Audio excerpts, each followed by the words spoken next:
What is going on, you guys? Got another episode here of Thinking with Mike, and today we're gonna get into some really fun stuff.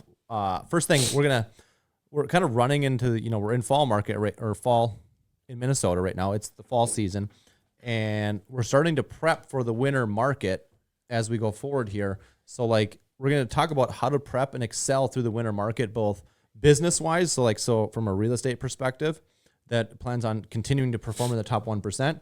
And the same thing for a loan officer who wants to continue to perform in the top 1% going into the new year. So how do we get into the fall season and start prepping heavily for the winter season? And how do we utilize the winter season to maximize our efficiencies going into the new year?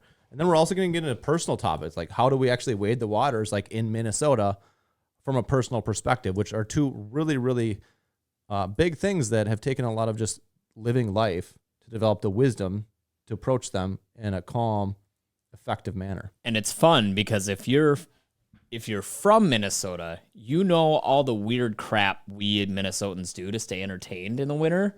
And if you're not from Minnesota, you're about to find out all the weird crap we do to stay entertained in Minnesota. Exactly. It's I literally didn't realize how weird we were until someone from Southern California, a former colleague of mine, was out here, and I was telling them about the things we do in the winter. I'm like, oh yeah, and we do that.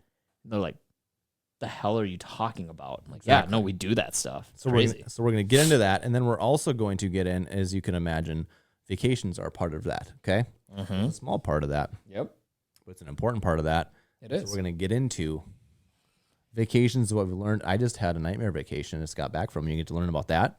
Yep. And we'll extrapolate that as a learning lesson into what kind of vacations and when do we take vacations? Yep.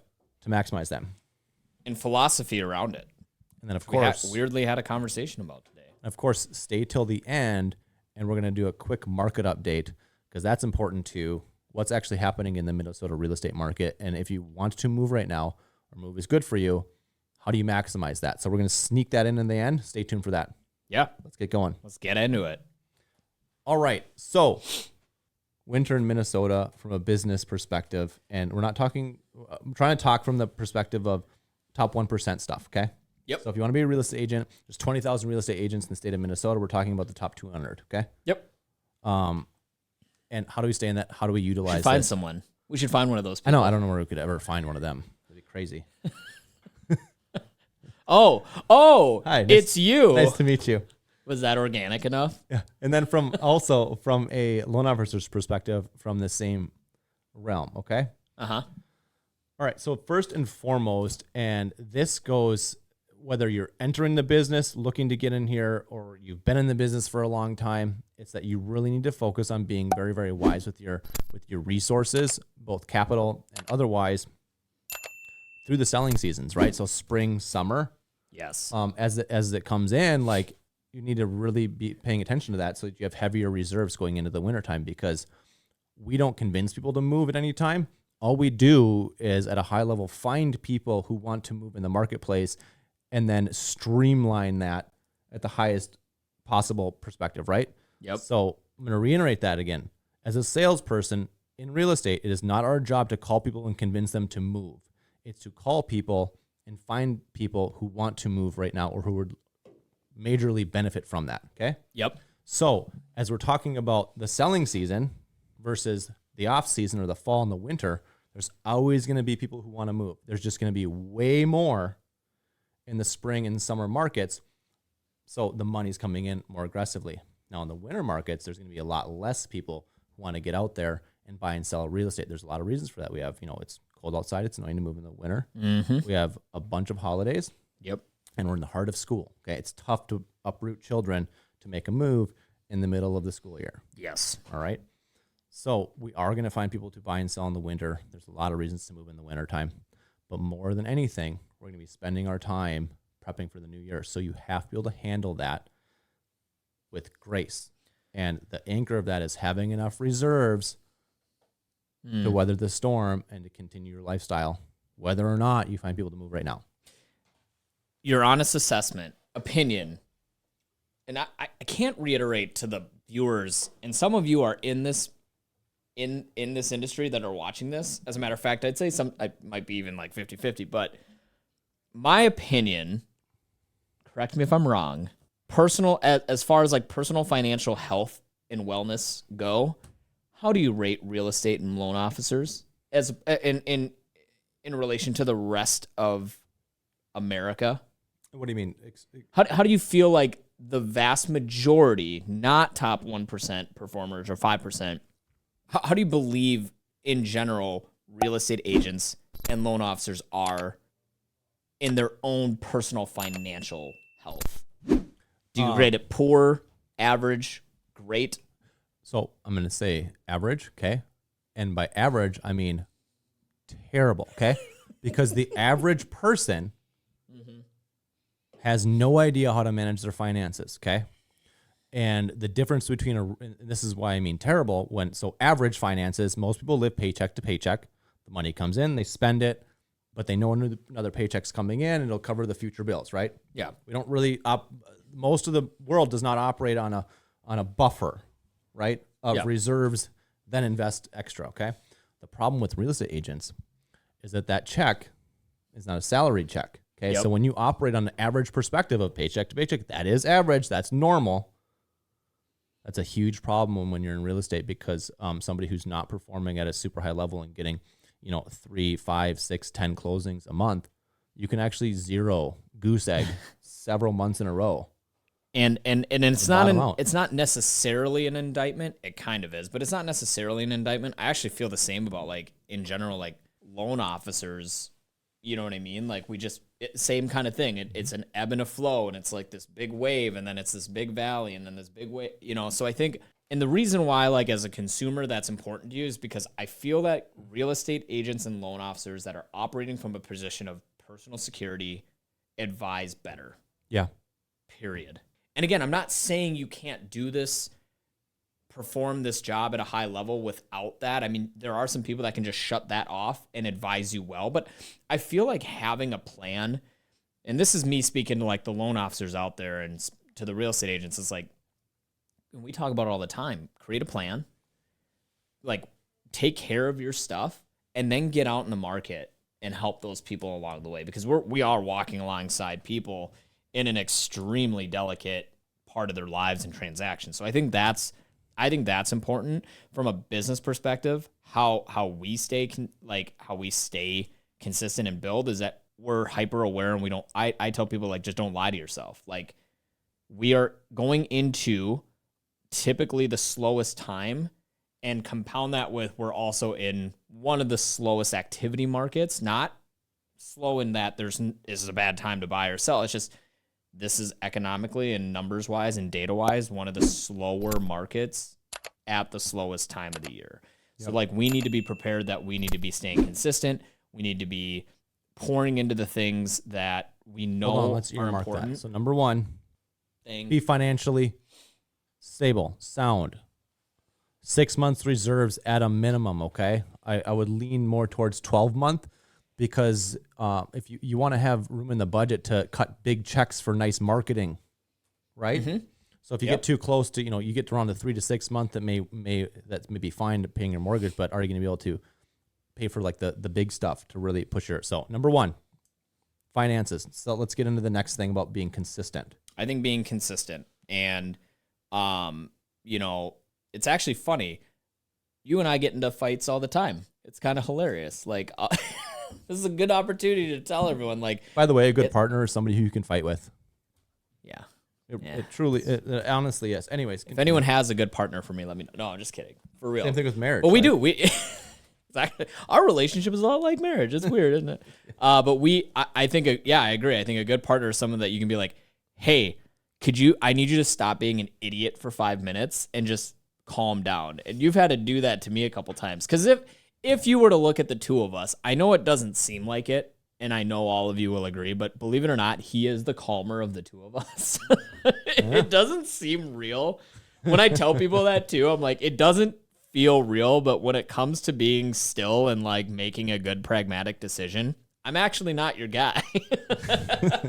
You can be. I can be, it depends, but so I think having a consistent plan and sticking to what works is always the best course of action. Well, and right? here's the deal. Like the fall winter market is your opportunity to actually be consistent, because when you're in the selling season and you're out there with 10, 15 buyers and sellers, like it is very difficult to have your consistency, right? So you have these ebbs and flows. So like you actually get an opportunity to be consistent with your prospecting and the things that you do on a day-to-day basis.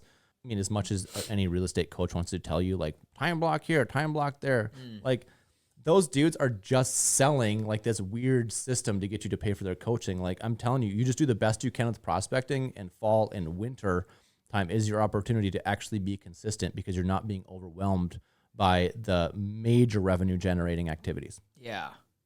So bring the consistency, especially in winter, because that's the time you can do it. Yeah. I can't make 30 phone calls a day during the spring. Right. Maybe 1 or 2 per month. Yep. Outgoing prospecting, right? Yep. I'm talking with my past clients, my sphere. Of course, I'm probably only making 2 to 5 phone calls per month during the spring season. Yep. Maybe. There's another thing that I think is really important for those real estate, financial services, insurance, title professionals that are listening and watching this, is that I feel like the reality is human nature draws us. We're like magnets, right? Like we're magnetically pulled to things that we enjoy, right? And we're in an industry where, whether you like to admit it or not, like my job's a lot different than a data analyst. A data analyst is given a set of tasks, magnetic draw or not, they got to get that task done. In real estate, mortgage, title, whatever, we are given a lot of leeway in what our day is. Yep. The reality is you have to start pairing some of your business activities to things you enjoy doing. Big time. Like, God, if I don't want to go and run 17 amortization calculations today, I don't have to do it.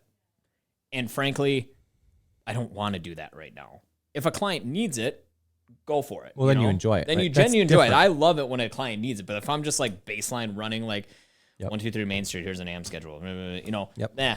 But like pairing things and doing things that you enjoy that spark that like excitement, like coming in and doing a podcast with you is like, okay, that's exciting. That's why fun. we're So here. I think like doing those things and finding those things that you love, pairing that with it. If you like networking, create a networking event with your clients and connect with them. That I love that stuff.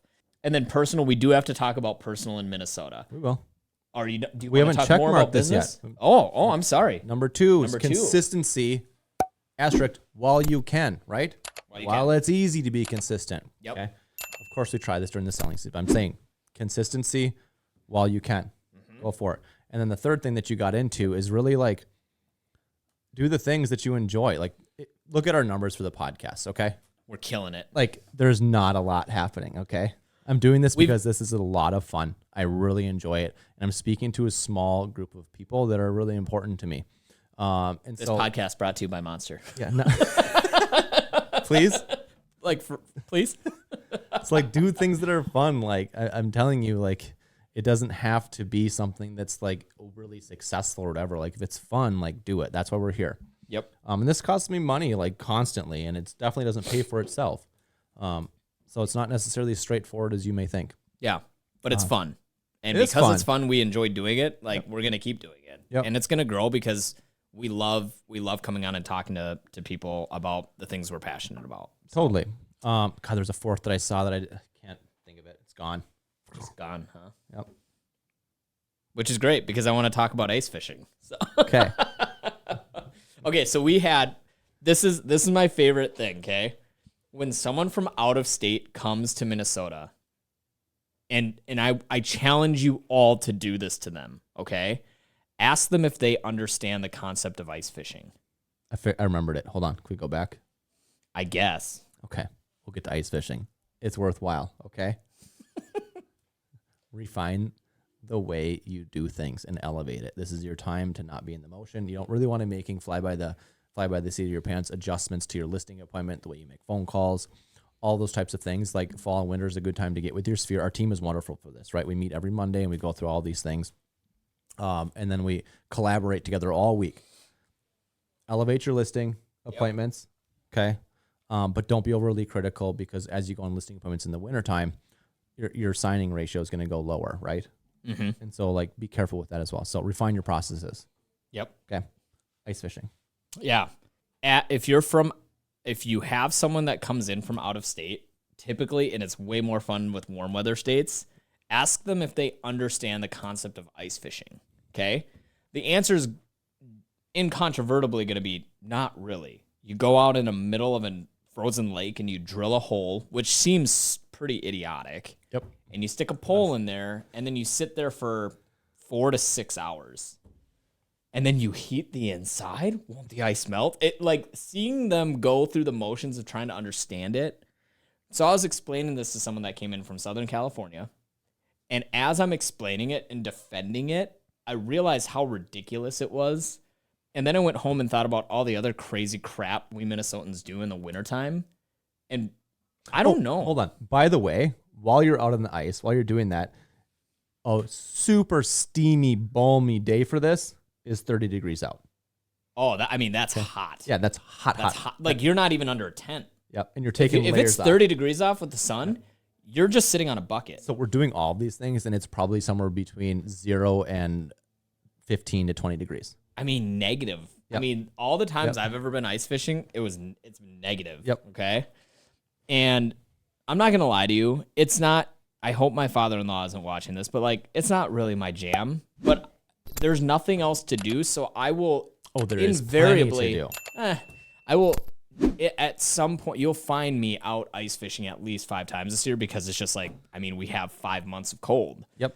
I was thinking about that too. I'm like, oh yeah, and sometimes we just wait for like general bodies of water to freeze and skate on it. Yep. Like what? Like, yeah, so there's this like swampy pond by my house and we'll just skate on it. Not it's that, weird. The whole neighborhood goes around it. I'll go and like shovel it. I'll bring a wooden bench out. We'll do that. Okay. Yep. I don't understand cross-country skiing. Can someone explain? Yeah, it's like, I don't do it, but it's amazing because basically what it is it's hiking through the woods. So all the hiking trails that you would, they'll just run cross-country skis, and it's awesome. It's a wonderful workout. Great way to enjoy nature without noise.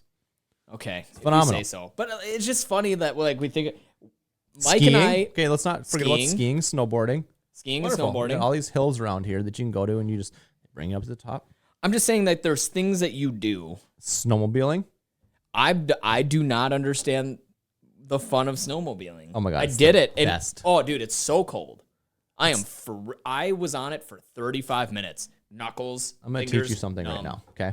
And this is a big wisdom thing. This turned on for me during college when I was playing disc golf, and I didn't want to stop during the winter time, okay? And it occurred to me, I just flashed back to my childhood when I used to go outside and have snowball fights with my friends, right? Okay, it's freezing cold out, and you're out there, and I remember being super hot and cozy, okay? And then I realized that as an adult, you can also get dressed for the weather and be cozy just like you were when you were a kid. Here's the deal. I understand what you're saying. If you're getting cold on a snowmobile, despite all the gear you have on, you have the wrong gear on. Period. I completely disagree. You absolutely do. There is a certain level of cold. Please vote for me in the comments on this one and agree with me. There is a certain level of cold. 10 to 12? Okay. My entire childhood was this. Are you telling me that on negative 25 degree days, there was enough outfitted stuff to keep you toasty? Totally. Oh, man. Disagree. But one thing that when you talk about your fingers, you just get shields. Okay. And it stops the wind. Done. I mean, me and you, I'm just saying the absurdity of the things we do here. They're amazing. Then they can be, but like. Oh no, it's amazing. When I made it through this list and I was talking to someone about, like talking to this guy about this, he goes, all of that sounds like something you do because there's nothing else for you to do. And I'm like, oh yeah. I disagree. I can't. I do like skiing. I can't wait for it. Cross country skiing, I don't get it. It is a harder version of walking. So we literally, it's just harder. We own things that you can only use during the winter because we're excited for it. Yeah, I understand that. The concept of like, I get that. Like snowshoes, you can't. Like our side-by-side for the winter. Yeah. Love it. I don't know. I just think it's funny. I just think it's really, really funny. You and I were on a 25-minute conversation about how to jerry rig together a golf hitting bay in our garages the other day. Yes. Now like that is literally literally doing that. By the way, if you want to add some sick value to your home, I actually think the golf sim is a extremely good addition to your home if you can find an affordable way. I actually think that's super true because golf is unbelievably popular right now. And here's why I know it's going to be stormed back. It's going to be a big, big thing because like when I go golfing now, oftentimes I was at the driving range the other day and there was like, I bet you it was 3-1 women on the range. Yeah. I'm like, oh my gosh, like this is turning into an entire family event, which is so stinking cool. Mm-hmm. And so absolutely, when you have those kind of ratios, dude, I just realized like putting golf sim in your house is definitely going to add to the resaleability. It really does. And I think it's one of those things where it's lasted, it's stood the test of time, and you found like you just need to get people introduced to it. I will say this though. I had this like realization the other day where I'm like, damn it. I'm into smoking meat. I am into golf, and I'm into tools. Like, I'm officially hit that point. Like, this is my life now. Yep. You know what I mean? Yeah. Oh, it's just unreal.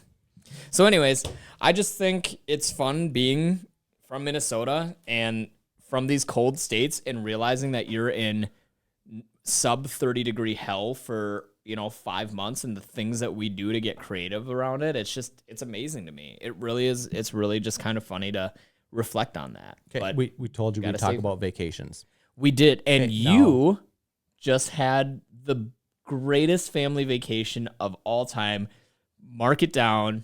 I had a horrible 2023. It's horrible. Okay, but we learned a ton. Okay, so I'm going to preface this by living in Minnesota, working in Minnesota.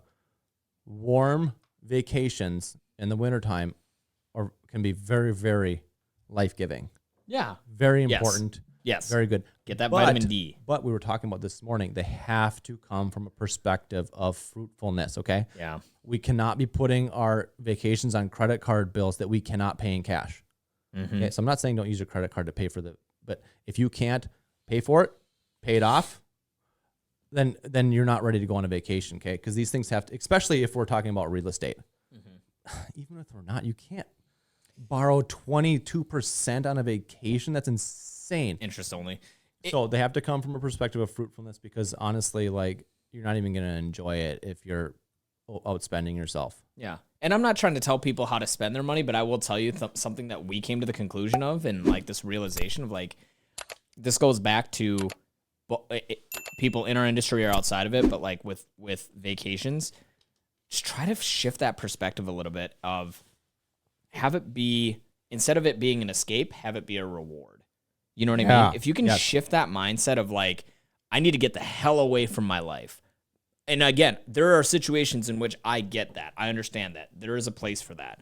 But the vast majority of the time, if that's consistently how you're doing them, and it's like, to hell with any kind of financial ramifications, I just need to get out of town. Be careful with those because those can end up compounding. And maybe that's a big reason why you need to take next year's escape vacation because it set you back 2 steps, right? So coming at vacations and like, rewarding yourself with stuff is much better than escaping things. You're also going to put too much weight on living your normal life leading up to and after the vacation. So you can actually destroy probably up to 3 months of otherwise like fun living. Yeah. In anticipation of your escape. And that's just foolish. That's a whole nother level of that. Totally. That we're talking about. So anyways, to talk about my most recent vacation, my family, my wife and I kind of thought that maybe we would try to do monthly vacations just recently. Okay. And we're like, okay, so instead of doing like the 10, 15K vacations, every so often, let's try to just like take maybe a 5K vacation monthly. Mm-hmm. And so we explored a location that was on the beach and it looked like it was fine, but it was more cost effective. Yep. And it was the effing worst. Okay.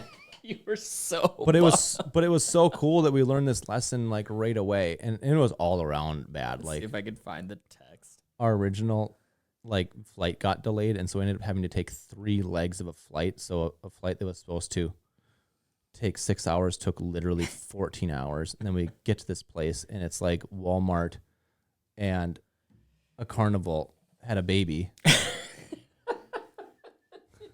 And then It's like one of the nightmares I had the other night. and then when we go home, someone literally takes my wife's luggage. Yeah. Oh, dude, I remember I called you and just checking in on you. And I didn't even know you went on. Like, I didn't even know, like, you didn't announce that you were leaving. And I'm like, you're like, oh, yeah. Something like, yeah, we're on our way to a trip. And your voice inflection on day 1 was here. Yep. And then day 3, you're like, yeah, get me the hell out of here. It just wasn't No. cherry on top. No, it did not. It wasn't great. So what's the moral of the story? So cherry on top here.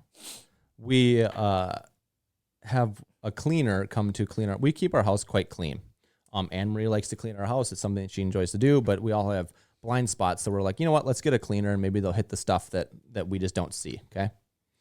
And one of our distinctions is that we think clean is natural smelling, right? Okay. Clean doesn't mean that we put a bunch of flower smells on things. Like we don't like the Febreze. We don't like any of that artificial clean stuff. So like we want our house smelling naturally, even if it smells like wood, whatever. And so the direction to the cleaner is like, hey, odorless products. Okay. It's in text. She sees it. Mm-hmm. She likes it, confirms that she's noticed that. Okay. Yep. So we get back from our trip at 12:30 because we had to wait for an extra hour for some lady to bring Anne-Marie's luggage back. Uh-huh. And our house smells literally like gas station air freshener. Okay. Like, Didn't oh you my God. find a gas station? So we go to bed and we're like, F. Like, yeah, we go to bed. We wake up the next day. I go to work and Anne-Marie goes, oh my God. There's literally gas station air fresheners. The little pine tree things littered throughout our house. That's and then ridiculous. we go back to our videos because we have like stuff. We have cameras all around our house. And we go back and watch what they did because we cannot, like, we get the air fresheners out of here. The gas station was like, it still reeks. All of our furniture, all of our blankets, like, it just reeks and I can't get it out. Emery washes the stuff 3 times. And we pull up the camera and the cleaners literally took our couch cushions, our blankets, our rugs, everything that we had, piled it up in the middle of the living room, and then took a box of like scented powder and dusted it all over it. The wildest thing I've ever heard in my life. And fluffed it all up. I've never heard of that. I don't even. so, worst vacation ever. We just paid an upholstery company over $1,000 to get the scent out. Get it out, really? Get it out yesterday. Did you really? Yeah. Oh dude, it was buried. Could not get it out. You nuts, huh? It's buried. We don't want our house to smell like cheap flowers. Anyways, that was my vacation. So the moral of the story is... You call me high maintenance. I said no smell. I did make fun of you a little bit. And then you gave me the description of the piling of your stuff and just blowing powder all over it. I'm like, that's a little bit out of hand. Okay.